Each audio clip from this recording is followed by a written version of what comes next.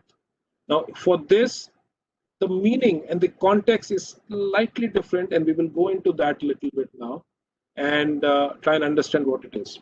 One of the effects of this Atmanirbhar, as you have already seen, the government has done, is to have some interim measures like liquidity infusion and direct cash transfer to poor, so that when they are in their hometowns or in their cities, they are able to survive the current pandemic and be able to, in a small way, be Atmanirbhar themselves to be able to live the life for some time.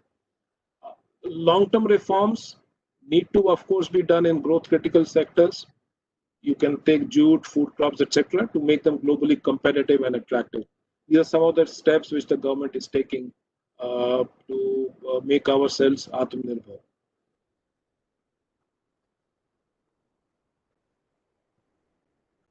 Another extension of what we just said and what we are talking about is active participation in post-COVID global supply chains, as well as the need to attract foreign direct investment. So both these things are important. You need money and capital to come into your country, so that we are one of the developing countries. We are not one of the richest or one of the most highly capital intensive countries in the world. We are fairly low down in the scale over there. We also want to be part of the global supply chain, because while we don't want to import, we certainly would want to help the world with things that we can make and give out to them. That's again one of the principles and ideals of the government, which government is trying to do.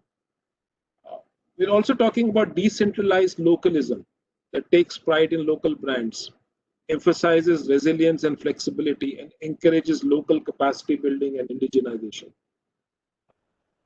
You can argue that the world in early 2000s, the world in 1990s was seeing what we call as globalization. So everybody was started beginning to say that the world is one place. Whether I manufacture here or whether I source it from China or Vietnam or Mexico, it doesn't matter as long as what I'm sourcing is the best possible product. And the world was becoming smaller and smaller. But I think the events of last few years, in the last century, the Cold War was between the USA and USSR.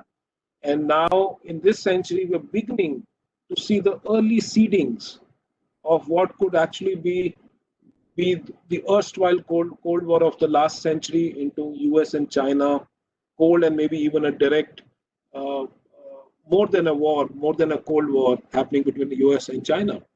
And there is a skirmish happening to take the top spot, to be the most influencing and dominant power in the world.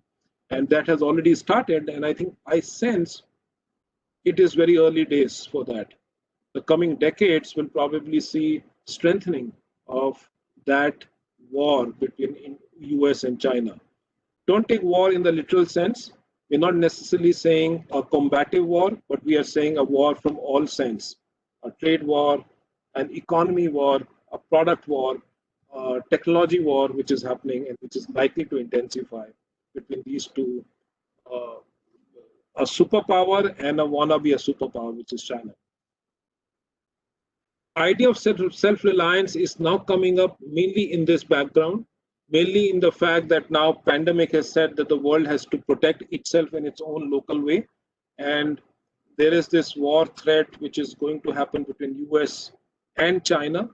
And how do countries like India, which are large by itself, protect themselves? And that's why this idea about resilience, leverage internal strengths, personal responsibility, and a sense of national mission. So there needs to be more patriotism brought into the countrymen. There needs to be more responsibility taken by each one of us, and we have to leverage whatever strengths we have. Let's look at what is self-sufficiency in the context of India. Yeah, and then I will try and address and give some certain views on what is the value chain opportunity in the manufacturing, distributed manufacturing, so to say. Is it possible, or is it something which is desired, or is it not even fully desired in the context of our country? There is rise in domestic demand, the best thing which can happen. I think consumerism and the consumption increase is the best which can happen for an economy, because it helps the economy to continue on a growth path. Production at home in our country has, however, been very weak. It has not been able to cater to the demand which is rising in the country, and that is what is leading to a higher trade deficit. So in fiscal year 1920, the trade deficit was estimated to be almost $152 billion. There's high dependency on other countries. For example, in pharmaceuticals, we are beginning to build global scale companies in our country, like Cipla, Cadila, Ranbaxy. However, the bulk of the active pharmaceutical ingredients, APIs as are called, are imported from outside India. Doesn't it sound strange to you or to me or to anyone that a land which is known, which is revered for Ayurveda, the land which is known for having developed the ancient medicines, has to import for today's pharmaceutical needs its basic ingredients from China? Why can't something like that be encouraged to be made in India, which is full of natural resources, which is full of old culture, which is full of history where all this has been done in the past? Self-sufficiency in the present context refers to a specific task of improving efficiency, competing with the world. Now, this is very important. We are not talking of trade barriers being put across the world. If you have to become self-sufficient and Atmanirbhar, you have to bring in an ability and promote a quality and efficiency which will bring in products which are on par with what is available in the world.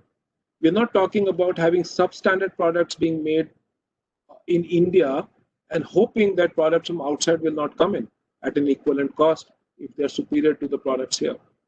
Because, like it or not, the world is not going to become into compartments. The world will remain the way it is, porous across the borders, and probably that's the best way to do.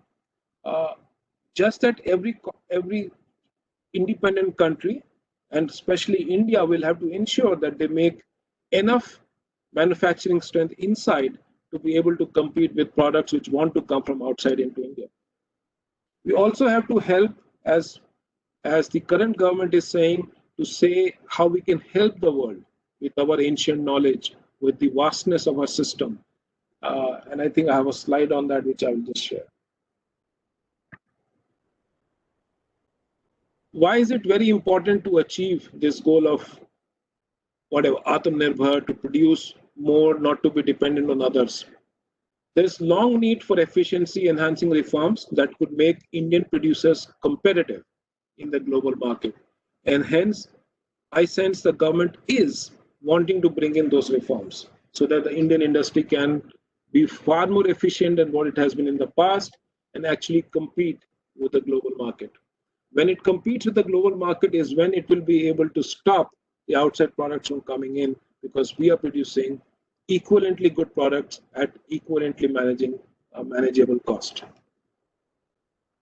Government has to and is looking at creating reforms which will be critical for creating domestic production capabilities which are on par with the world. The disruption in supply chains due to COVID-19 outbreak and anti-China sentiments, they've also had an adverse effect on several world economies. And I sense that many companies and the government are sensing opportunities over here. More countries are looking at boosting domestic production capabilities to be able to absorb supply chain shocks.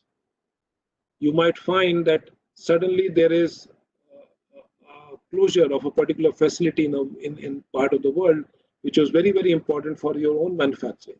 So you need to ensure that your dependence on outside world is reduced as much as possible. It's also important because of strategic and geopolitical considerations, as we have partly, as I mentioned, as India would look to punch its weight above its weight in international affairs. This I took from the net, which says that Atmanirbhar Bharat, the government is saying the 5 pillars of self-reliant India, which is economy, infrastructure, system, demographic. We have, as I said, we have a very vibrant demographic in our favor, and demand, and we have a very vibrant demand because of this demographic. And what the government needs to do through Atmanirbhar is supply chain reforms for the government, rational tax systems, simple and clear laws, capable human resource, and strong financial system. This is where we will start becoming more and more Atmanirbhar. When the government is able to enable these 5 different pillars of self-reliant India, and what they need to do is been identified by the government.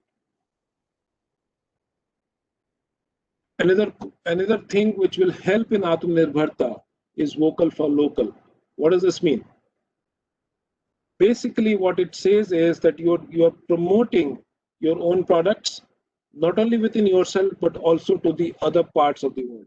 And that is something which is very critical if you want to give impetus to manufacturing in India, because production has to increase, has to scale up to global levels for it to become more and more efficient.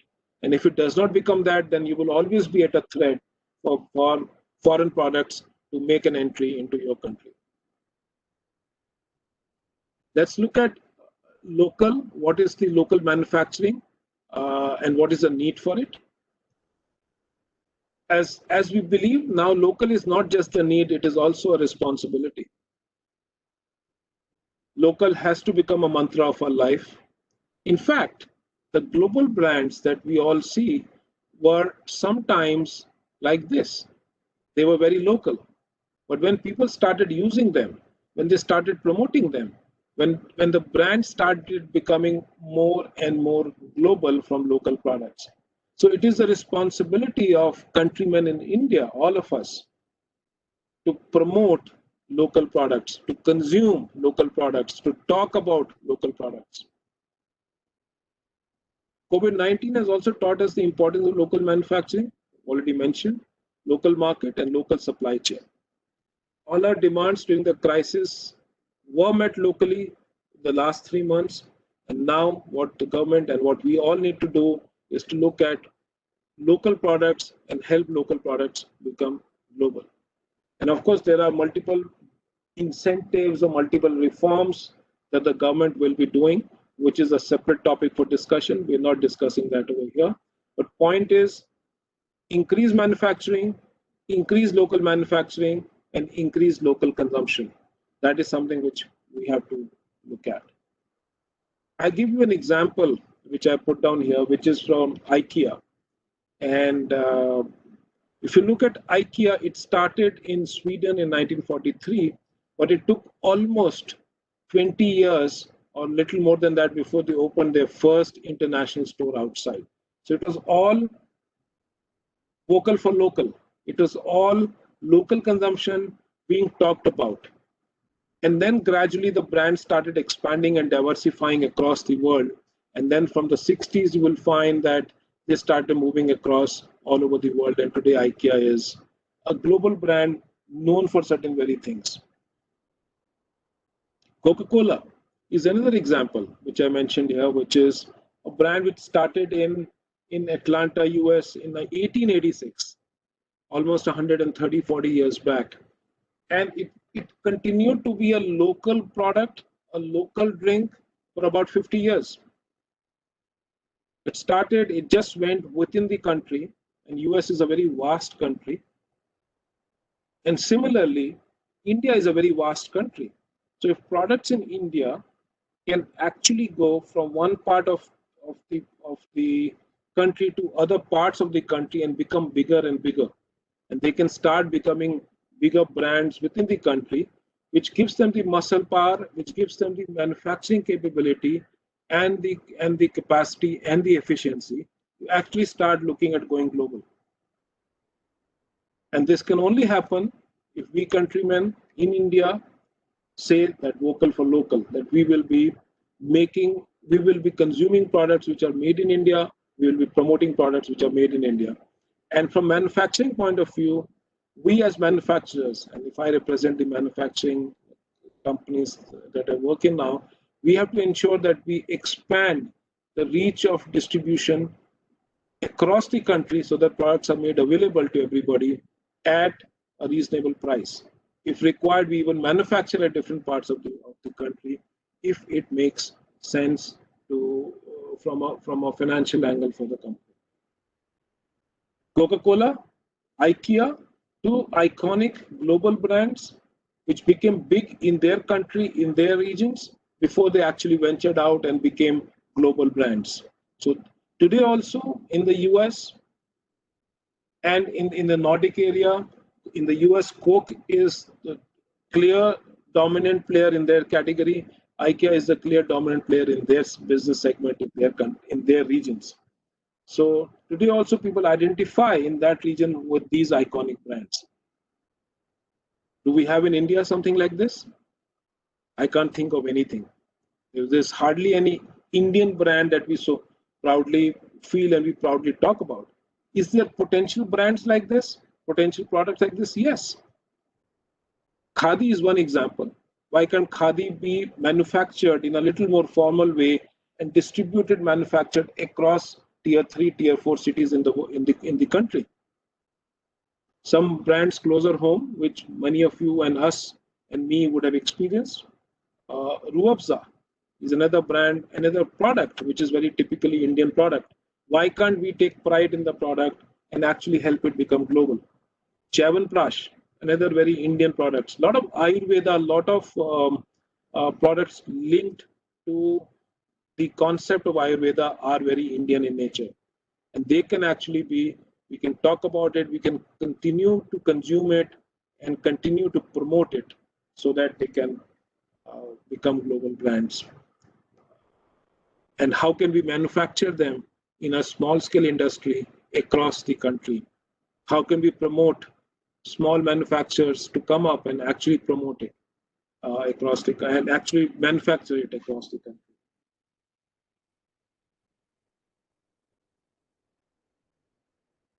Value chain enhancement, that is what is actually a part of manufacturing, and that is very critical for manufacturing. Let me take an example of mobile phones, something which have become really part of our lives in the last 15 odd years. We have cameras, LCD modules, and chipsets. Still, the major source is in China and Taiwan. Maximum patents are still owned by US, Korea, China. Manufacturing is still owned literally by China. More than 70% are owned by Chinese brands, the market. Indian brand share is much less. Most of the e-tailers are owned by the US.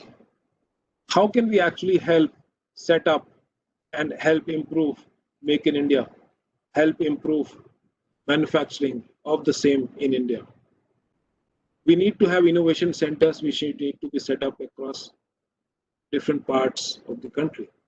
You have seen in the last few years, the government is trying to make technological excellence set up in small areas. So NITs and IITs, the technological colleges of the country, are now spread into almost every state.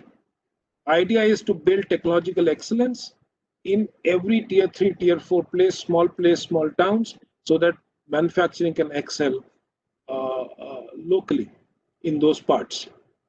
More import duty on finished import goods.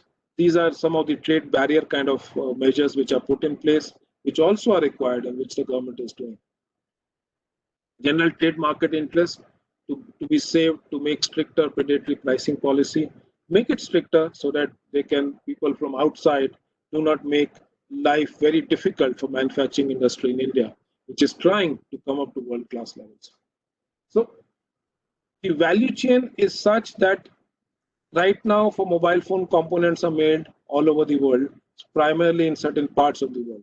How can they come into India? What is it that is required to make manufacturing of them financially possible, both in terms of P&L as well as in terms of quality and the requirements? Now, that is something which the government is trying to encourage, but we all know the results right now. It's not been very positive. It's not been something which has really taken off in a very big way. And the hurdles are something which I think most of us are aware of some of the hurdles which are there. Be prepared for a changing and a changed work atmosphere as you step out, especially the ones who are stepping out now. The ones who are going to step out 2 years from now, continue, life may be almost close to normal the way you entered. Those who are coming out now or in the immediate future may have to change their way of working. But eventually, the corporate world and the world outside, the goal will remain the same. You have to add value to wherever you go, and you have to ensure that the corporate is able to provide a meaningful work environment to you and also take benefit of your expertise. So finally, companies exist for profit, and profit is something which all of you will have to drive. So the goal will remain the same.